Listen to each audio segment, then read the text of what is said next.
Assalamu alaikum, everybody. Today we will be talking about cars. Like I said yesterday, we would be discussing cars. So if any of you guys know the slightest bit about racing cars or about stuff like that, then you will do good. You will understand this and you will find this interesting. Okay, do you guys remember what I talked about yesterday? The closeness, right? The closest of how close you get to Allah, right? Sister KHADIJA. Sorry, okay, children are speaking. Okay, anyways, um, first of all, Bismillah, obviously, I was gonna mention that again. So, have you ever played a car racing game or watched a real car race, like any of you at all? But if you haven't, though, it's okay. During a racing car racing game, I don't know exactly what it's called. Hopefully, I'm saying it right. There's usually a few seconds where a car goes into their own lane to clean up their to fix their wheels or like switch drivers or something, right? And that's called a pit stop. Here, so hopefully you can listen to this, you can hear this. If you can't, that's okay. I just want you to see so after this car game, this car, he's gone to his pit stop and then he drives off, right? Did that show up? Did that show up? Were you guys able to see that? So he drives into his own pit stop and then he races away. So especially if it's a long one during a car race, the cars usually take they go into like their own lane during the race, like midway, and they go to their pit stops where they come to a total stop, right? And this is all happening while the other cars are still racing. Why? Why does the car come to a total stop in the middle of the race? A pit stop is like a short stop where the car goes to get checked, refreshed, or re-energized, right? There's a lot of people in the pit stop who come quickly. They come super quick. They go like they're faster than Lightning McQueen, okay? And they go really far and they go really fast. They refuel it. They change the tires. They check anything else that might be going wrong, and then the car zooms back into the race, and it's all refreshed and it's all refueled and re-energized, okay? Now, imagine, hold on, sorry about that. Okay. So imagine if there is a driver who says, no way, I am not making a pit stop. I do not have any time to waste. I'm already in first place. I don't need to stop. I'm going to go, go, go. Do you think this driver could win the race? Because, see, the purpose of a pit stop is to make sure that nothing is going wrong with the car. And usually, if you don't go to your pit stop, something is going to go wrong with your car. So what's going to happen to this car? He's going to go kaboom. The car will blow up right into his face. Or he's going to be inside the car and the car will also blow up. So he's going to be injured, the car is going to be ruined, and he's going to lose the race, right?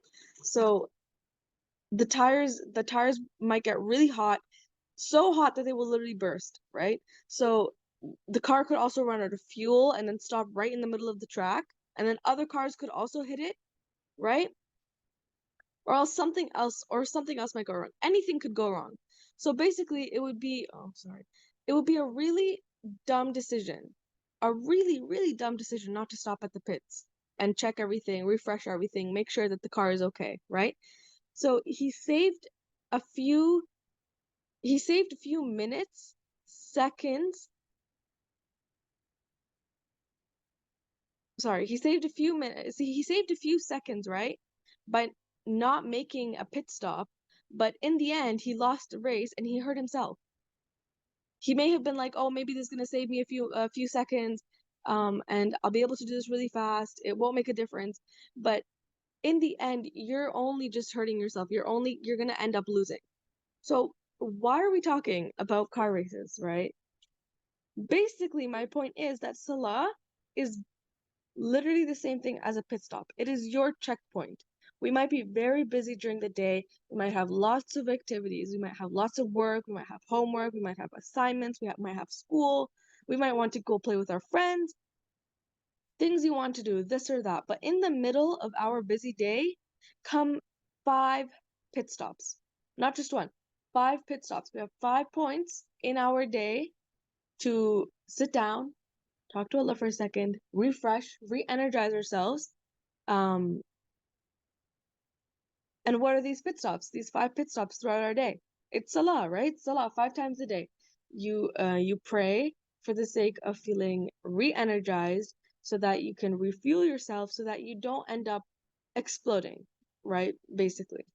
This is during Salah, it's when you check yourself, it's when you re-energize yourself. If you don't stop at these 5 pit stops, you will never, ever win the race to heaven.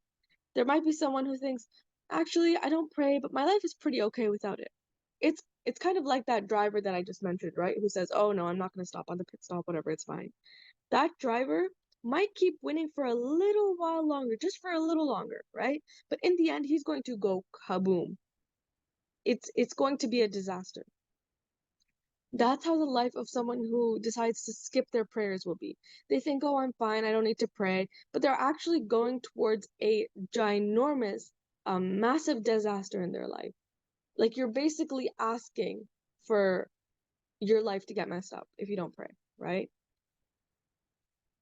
Shaitan, obviously, Shaitan is the one laying down the traps for them, but because this person is trying to rush too much, this person is trying to get over it too fast, they never check. They never realize that they've already started going down the wrong road. Sure, things might seem fine now, things might seem easy now because nothing wrong has happened, right? That's why things seem easy. But soon they're going to have massive problems in their life, and then what will they do? What are they going to do then? Obviously they'll pray, but if they pray before as well, if they had prayed before, they could have protected themselves from all of what was going to deeply hurt them, all of what was going to ruin their lives. They could have prayed to protect themselves because Salah is also like a shield, right? So, and they could have kept winning, but they decided, oh, whatever, it's fine. I'm already winning. I'm probably going to win until the end as well. But it's going to backfire really badly. So, what do we need to do? What do we need to check during this pit stop? What do we need to check during our Salah? You check how you're doing so far, what things you're doing good or what things you're doing wrong, right? You ask yourself, how am I doing so far in my day? Have I been wasting all my time? Have I been rude to someone today? Have I been rude to my parents? Have I been rude to my siblings, my friends, or anyone else? And if you have been, then you ask Allah for forgiveness, right? And you ask Him for help to be a better person. And you ask Allah to give you strength, right? To be nicer to them and to apologize to them.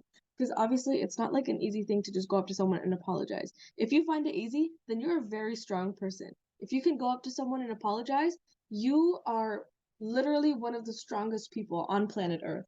Know that, okay? And what else could you ask yourself during Salah, during your pit stop? You could ask yourself, what sins have I committed today? And if you have committed any sins, then you ask Allah, you better ask Allah for forgiveness right now, right? Before the sins start taking you down, before they start rotting your heart, and before your car goes kaboom, right? Before your tires explode. And you ask yourself, have I done any good deeds today? Have I made someone smile? Have I cleaned my room? And then you can reflect on how you can increase, how you can do more good deeds today, right? And like, could you help someone? Could you share something? Could you do something to make someone happy, right? So Alhamdulillah, right, for allowing us to check that Allah has given us this opportunity to check ourselves and get help from Him 5 times a day in Salah, right? Because I'm sure many of us would have messed up a lot if it wasn't for Salah. And there's actually a little story that I want to tell you. Because remember, all the stuff that I'm talking about, this is coming from a book. And the book actually has a true story from the author about when she was about to yell. So I'm going to get someone to read it now. And hold on. Oh, my bad. Okay, yes, why do we need to pit stop checking in with ourselves and everything? All right, so story time. Mariam, if you're there and if you would like to read, please, and thank you. Bia, she Okay. raised her hand to do that. Oh no, I already have someone to do Okay. this. Okay, should I read the story? Yeah, you can read the story. Okay. One day I was at work. One of my employees used to always make lots of mistakes. This day I gave him a task and told him exactly what to do and what not to do. This was a very important task. I explained the task to him in detail and told him to make sure to do it as I told him to. Otherwise, we would be in a lot of trouble. Anyways, a little while later, he came back and told me what he had done.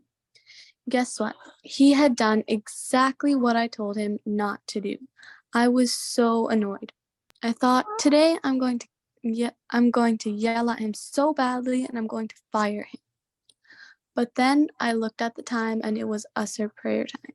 So I thought, okay, I will go pray and then come back and yell at him. I went, did my wudu, did my salah, bowed down to Allah subhanahu wa ta'ala, asked him for forgiveness for my mistakes. Now, guys, do you see that this person, like the author, she was getting really angry right now, right? She was getting so angry. And when she came back, how do you think she was feeling after her Asr Salah? Do you think she was still angry? Do you think she was still extremely mad? What do you think? Continue, Maryam.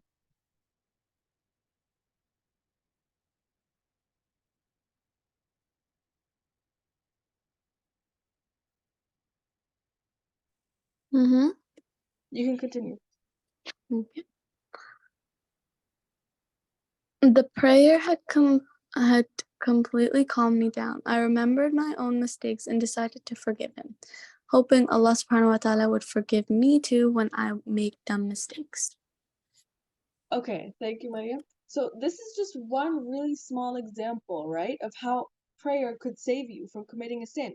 Because this person, this woman, she was getting so angry at this guy. She was like, I'm going to fire him. I'm going to yell at him some more after. Then she realized it was time to pray Asr, right? She went to pray Asr. What happened afterwards? She calmed down completely. So if you ever feel angry, if you ever feel upset, if you're ever sad, then go pray. Look at the time. It's probably time to pray anyway. Just even if there's like 15 minutes left until the next salah, sit down, get ready to pray. Go do wudu, sit down, do some like adhkar, read some du'as, and start praying. Okay? Even if you're really happy, whenever you're really happy, go pray. Go pray. Tell Allah about your happiness. Tell Allah, like, guess what? Allah, look at this amazing thing that happened today. He obviously knows, but what's he going to love more than you coming to him and tell him what good thing happened today, right? So just like that, it might be that someday, right? Someday your sibling might be really annoying you one day. You really just want to, like, you're so mad at your sibling one day, right? And maybe they did something extremely horrible to you. Then you think, I am going to teach them a lesson today and I'm going to take my revenge. I am going to get my revenge today once and for all. But then Salah times come, right? Maybe it's Maghrib time and you go and pray. Do you think that after you come back from Maghrib you'll still be as angry trying to like do you still think you're going to be bloodthirsty after that? I don't think so, right? You're of course not. Your prayer will calm you down and it's going to make you a stronger person. It's going to keep you more grounded. Okay? So basically the take-home message at the end of the day is that Salah can help you through anger. Turn to Allah whenever you want to avoid a mistake or whenever you want to seek forgiveness for a mistake. Any mistake you make, go to Allah. Don't go around, go sit in your room and cry about it. Go for it, cry about it, but also talk to Allah, right? Because Allah's right there. You can ask Him for forgiveness. He's right there. He's ready to forgive you, just as long as you ask for it. Okay? And that is it for today. Jazakallah khair. Hope you guys learned something. That Salah can help with your anger, which is really interesting. So, Jazakallah. Somebody wants to share any experience related to the talk, what Sister Maryam did, Sister Khadija did? Somebody wants to share any experience? of their anger, and then they prayed, and their anger was gone? I Yes, think Nusaiba? let's not like talk about when we were angry, but if you all like know that it is a good thing to do, like it's okay to get angry. We all get angry. We're all humans. It's not like we're going to be like peacekeeping people all the time. We're not like angels or anything, right? So it's okay to get angry, but as long as you go back to Allah and you ask Him for forgiveness and you make sure that um you are repenting and you say sorry, then it's okay. It's okay. You're doing good. Nusaiba, you want to say something? I actually wanted to say that once I was really frustrated, like I actually have two birds, and then like both of them wouldn't come to me, but then I prayed and I felt much better. Wow, mashallah. So Nusaiba is already trying it. Jazakallah khair, Khadija.